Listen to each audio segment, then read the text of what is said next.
Maligayang pagdating sa question and answer program ngayon kasama ang mga eksperto. Kasama ni Juliana ngayon ang Associate Professor, si Dio Alvin. Oh, hello sa lahat. Kamakailan, maraming mga magsasaka ng mga hayop ang may ilang mga katanungan tulad ng sumusunod. Kamakailan lamang, ang presyo ng mga baboy at manok ay tumaas ng medyo mataas, ang mga tao ay nais din ng isang paraan upang matulungan ang mga alagang hayop na lumago ng maayos, kaya ngayon mayroon ka bang anumang paraan upang ibahagi sa lahat para sa aming sanggunian? Oo, mahal na mga tao, para umunlad ng maayos ang mga alagang hayop, dapat nating bigyang pansin ang sumusunod na 3 issue. Ang unang issue ay dapat na maganda ang lahi. Kapag maganda ang lahi, ito ay sumisipsip ng pagkain. Ang resistensya nito ay mabuti at ito ay magkakaroon ng magandang rate ng paglaki at ito ay lumalaban sa sakit. Iyan ang unang salik na kailangan nating bigyang pansin. Ang pangalawang salik ay ang issue ng pagkain. Ang pagkain ay dapat na mabuti at ang pagkain na ito ay may kaugnayan sa pangangalaga sa pag-aalaga. Kailangang mag-ingat at magpakain gamit ang mabubuting pagkain at magandang biological na produkto. Iyon ay ang pangalawang kadahilanan. Ang pangatlong kadahilanan ay upang maiwasan ang sakit. Ang pagkakaroon ng maayos na lahi at masarap na pagkain, ngunit hindi maiiwasang mabuti ang mga sakit.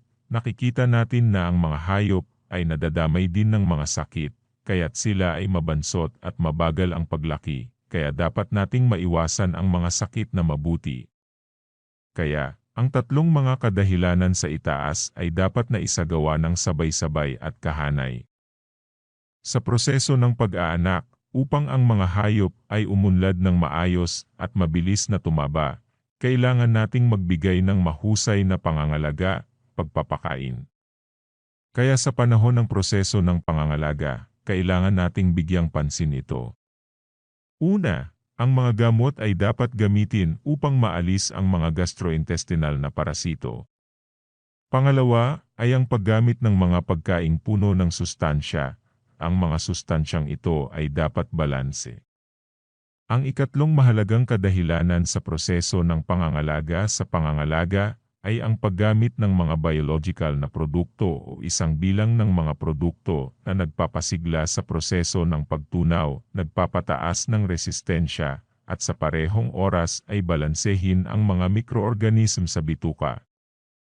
Saka lamang nito maaabsorb ng husto ang mga sustansya sa pagkain.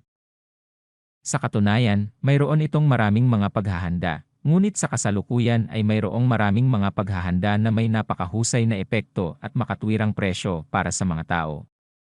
Karaniwang produktong Gold King, ang produktong ito ay malawakang ginagamit sa pagsasaka ng mga hayop na may napakagandang resulta.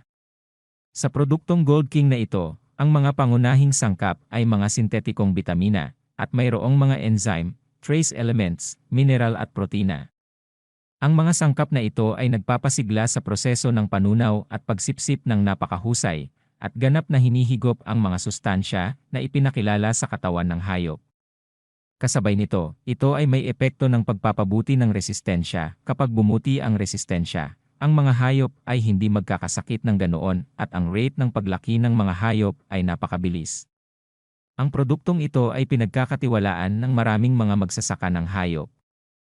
Oh, kaya upang matulungan ang iyong mga alagang hayop na lumaki ng maayos, dapat mong gamitin ang mga produkto ng Gold King. Ang Gold King ay isang produkto na mayroong lahat ng elemento upang matulungan ang mga alagang hayop ng mga tao na umunlad at lumaki ng maayos. Salamat guro sa pagsagot sa aming mga katanungan. Sana ay mailapat mo ang iminumungkahi ng mga eksperto. Paalam at magkita-kita tayong muli sa mga susunod na programa.